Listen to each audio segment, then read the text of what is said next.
नमस्कार दोस्तों, स्वागत है आप लोगों का हमारे आचार्य जागेंद्र मिश्रा चैनल में। नवरात्रि के बाद ज्योति की बाती क्या करें, ये जानकारी आपको कोई नहीं बताएगा। दोस्तों, नवरात्रि का पर्व बहुत ही शुभ और कल्याणकारी मंगलकारी माना जाता है। नवरात्रि का पर्व भारत ही नहीं बल्कि विदेश में भी बड़े धूमधाम के साथ मनाया जाता है। दोस्तों, अभी चैत्र नवरात्रि चल रही है और 30 मार्च से लेकर 6 अप्रैल तक चलेंगे। खास तौर से बंगाल में बड़ी धूमधाम शोरों के साथ दुर्गा पूजन किया जाता है। धार्मिक मान्यताओं के अनुसार इन 9 दिनों में माँ दुर्गा धरती पर आती हैं। धरती को उनका यानी कि मायका कहा जाता है। इन 9 दिनों में दुर्गा उत्सव के तौर पर पूरे देश में धूमधाम के साथ मनाया जाता है। कलश स्थापना कर 9 दिनों तक व्रत उपवास पूजन पाठ किए जाते हैं। नवरात्रि के 9 दिनों तक भक्त माँ के अलग अलग 9 रूपों की पूजा अर्चना करते हैं। माँ को प्रसन्न करने के लिए व्रत भी किया जाता है। मान्यता कि इन 9 दिनों तक भक्ति भाव से माँ दुर्गा की पूजा करने से वह प्रसन्न होकर भक्तों के सभी कष्टों को हर लेती हैं। घर में सुख शांति बनी रहती है और माँ अपने भक्तों के सभी मनोकामनाएं पूर्ण करती है। शास्त्रों में नवरात्रि के 9 दिनों को लेकर कुछ खास नियम वर्णित है। कुछ कार्य को करने या ना करने के नियम भी बताए गए हैं, जिनका पालन नवरात्रि के दौरान माता रानी के भक्त को अवश्य ही करना चाहिए। अगर आप इनमें से कोई वर्जित काम गलती से भी कर देते हैं तो आपको माता रानी के क्रोध का सामना करना पड़ सकता है और व्रत और पूजन का पूर्ण फल आपको प्राप्त नहीं होगा। आज की इस वीडियो में हम आपको ऐसे ही कार्यों के बारे में बताएंगे जिन्हें नवरात्रि के दौरान भूलकर भी नहीं करना चाहिए। गलती से भी अगर आप ये कार्य कर देते हैं तो आपको दोष लग सकता है। आगे बढ़ने से पहले अभी तक आपने हमारे चैनल को सब्सक्राइब नहीं किया तो चैनल को सब्सक्राइब करिएगा और साथ ही इस वीडियो को लाइक जरूर करिए। कमेंट बॉक्स में जय माता दी जरूर लिखिएगा ताकि माता की कृपा आपके ऊपर बरसे। नवरात्रि के दौरान घर की स्वच्छता का विशेष ध्यान रखें। घर के मुख्य द्वार पर आप गंदगी बिल्कुल भी ना करें और हर रोज रोली से स्वास्तिक बनाएं अपने मुख्य दरवाजे पर। रोली से स्वास्तिक बनाने पर शुक्र और सूर्य ग्रह जीवन में सकारात्मक प्रभाव डालते हैं और वो मजबूत होते हैं। तो साफ कपड़े से पोंछे मंदिर को घर के जरूर लगाएं, साथ ही साथ साफ सफाई करें। हिंदू परंपरा के अनुसार नवरात्रि के पहले दिन कलश की स्थापना की जाती है। अगर आपने अपने घर में कलश की स्थापना की है तो ये बात का विशेष ध्यान रखें कि नवरात्रि के दौरान 9 दिनों तक आपके घर में कोई न कोई व्यक्ति सदा उपस्थित रहता है और इस दौरान आप एक दीपक भी जरूर जलाते हैं।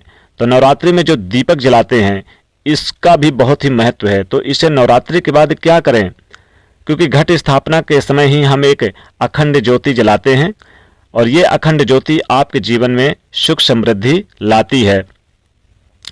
दोस्तों, माता रानी को कुछ ऐसी चीजें भी न चढ़ाएं जिससे माता क्रोधित हो जाएं। माता रानी को वही चीजें चढ़ाएं जैसे लाल पुष्प है, लाल वस्त्र, लाल फल, ताकि माता प्रसन्न हो जाएं। दोस्तों, नवरात्रि के पूरे 9 दिन तक माता रानी आपके घर में आती हैं और वास भी करती हैं। आप इन्हें पहचान नहीं पाते हैं। दरअसल आप इन्हें अगर उन्हीं के भाव से देखेंगे तो जरूर पहचानेंगे। दोस्तों, बताना चाहेंगे कि नवरात्रि के इन 9 दिनों तक व्रतधारी को माता रानी की चौकी के सामने ही अपना आसन लगाना चाहिए। इससे माता प्रसन्न होती हैं और माता रानी को बहुत खुशी होती है। ऐसे में माता रानी को अकेलापन का महसूस भी नहीं होता। इसलिए इन 9 दिनों तक आपको माता रानी को अकेला भी नहीं छोड़ना चाहिए। आपको माता रानी के पास ही सोना चाहिए, क्योंकि माता रानी सब देखती हैं और अपने सच्चे भक्त के हृदय से निकली पुकार को अवश्य सुनती हैं। नवरात्रि के पहले दिन अखंड ज्योति भी जलाई जाती है। अगर आप अखंड ज्योति जलाने का संकल्प ले चुके हैं तो ज्योति पूरे 9 दिन तक जलती रहनी चाहिए। गलती से भी अखंड ज्योति बुझने नहीं चाहिए। कई बार बाती को ठीक करते समय बाती बुझने की संभावना होती है। इसलिए जहां भी आप अखंड ज्योति की बाती को सही करने जाएं तो अखंड ज्योति में से ज्योति लेकर आप एक दूसरी दीपक को भी जलाकर पास में रखें और फिर अखंड ज्योति की बाती सही करें। अगर उस वक्त गलती से भी आपकी बाती बुझ भी जाती है तो आप अपने दूसरे दीपक में ज्योति जलाकर रखी है। इससे ज्योति से आप वापस अखंड ज्योति को जला सकते हैं। इससे बाती बुझने का दोष नहीं लगता। दोस्तों, धर्म शास्त्रों के अनुसार नवरात्रि का पर्व या कोई भी पूजा पाठ, हवन आदि कर्ज को लेकर भी नहीं करना चाहिए। नवरात्रि में जो व्यक्ति कर्ज लेकर करता है उसे फल उतना नहीं मिलता। तो जो नवरात्रि में दीपक जलाते हैं, ज्योति की बाती जलाती हैं, उसका हम क्या करें।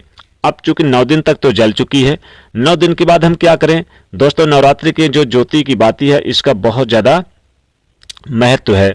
दोस्तों, जब ज्योति जल जाए नवरात्रि में 9 दिन तक, यानी नवमी की पूरी रात तक जलनी चाहिए।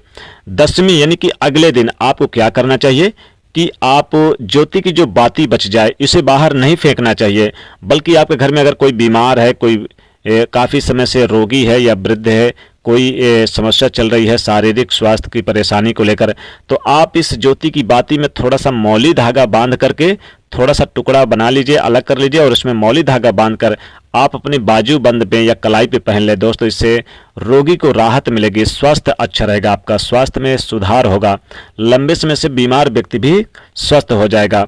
अगर धन की कोई इच्छा है, लंबे समय से धन नहीं आ रहा है, या फिर नौकरी करते हैं प्रमोशन नहीं हो रहा, व्यापार करते हैं व्यापार नहीं चल रहा है, व्यापार चौपट हो गया, व्यापार बढ़ ही नहीं रहा है, तो क्या करें, ज्योति की बाती का छोटा सा टुकड़ा ले लें और इसमें आप मौली धागा, लाल वाला धागा इसमें जोड़ लें और फिर इसे ले जाकर व्यापार वाले गल्ले के स्थान पे बांध दें। आपका व्यापार तेजी से चलने लगेगा, दिन दुगनी रात चौगुनी तरक्की करेंगे। और अगर आपके घर में कोई धन की समस्या है तो इसे धन पेटी या अलमारी पे जहां पर आपने धन रखा है वहीं पर ले जाकर इसे आप इस ज्योति की बाती को बांध दें। थोड़ा सा इसमें मौली धागा जोड़कर बांध लें जिससे ये पूरी तरह से यानी बंध जाए, और फिर देखिए कैसे माता की कृपा बरसेगी। दोस्तों, ज्योति की बाती के बहुत ही चमत्कारिक गुण हैं। अगर आपके घर में किसी ने तंत्र मंत्र बाधा, किसी ने कुछ करा दिया है, आपको लगता है जैसे भूत प्रेत नजर दोष की बाधाएं हैं, तो आप अपने मुख्य दरवाजे के पास आप इसे ज्योति की बाती में थोड़ा सा मौली धागा यानी जोड़ लें और इसे अपने मुख्य दरवाजे पर बांध दें। अगर किसी ने कुछ कराता है तो वह वापस लौट जाएगा, और अगर कोई कुछ कराने की कोशिश करता है तो उसका असर नहीं रहेगा। इस प्रकार से ज्योति की बाती का प्रयोग करें और उपाय करें, टोटका करें, लाभ आपके पास खुद आए, यानी देखेंगे कैसे लाभ होता है। ज्योति की बाती के बहुत सारे गुण हैं। अगर आप इसे ताबीज में डालकर आप हमेशा अपने पास गले में रखते हैं तो कभी भी नज़र दोष, टोना टोटका नहीं लगेगा। और धन को तेजी से बढ़ाने के लिए आप इसे हमेशा अपने धन पेटी पे रख दें। ज्योति की बाती को थोड़ा सा टुकड़ा आप ले लें और इसे आप अपने धन पेटी अलमारी पे जहां पैसा रुपया सोना चांदी रखते हैं वहां पर रख दें। फिर देखिए कैसे चमत्कार होता है, धन भी बढ़ेगा, आपके जीवन में लाभ, मान सम्मान सब कुछ जाएगा। अगर ज्योति की बाती का छोटा सा टुकड़ा इसमें मौली धागा बांधकर आप अपनी कलाई में बांध लेते हैं और आप जिस कार्य के लिए भी जाएंगे वो कार्य आपका 100% बनेगा, मान सम्मान बढ़ेगा, जीवन में आप खूब तरक्की करेंगे, जहां भी जाएंगे आपका ही यानी कि लोग आपकी तरफ देखेंगे, आप लोगों को आकर्षित करते नजर आएंगे। तो दोस्तों, ज्योति की बाती के बहुत सारे उपाय हैं, ये उपाय जरूर करिएगा। वीडियो को लाइक करें, शेयर करें, चैनल को सब्सक्राइब करें। जय माता दी।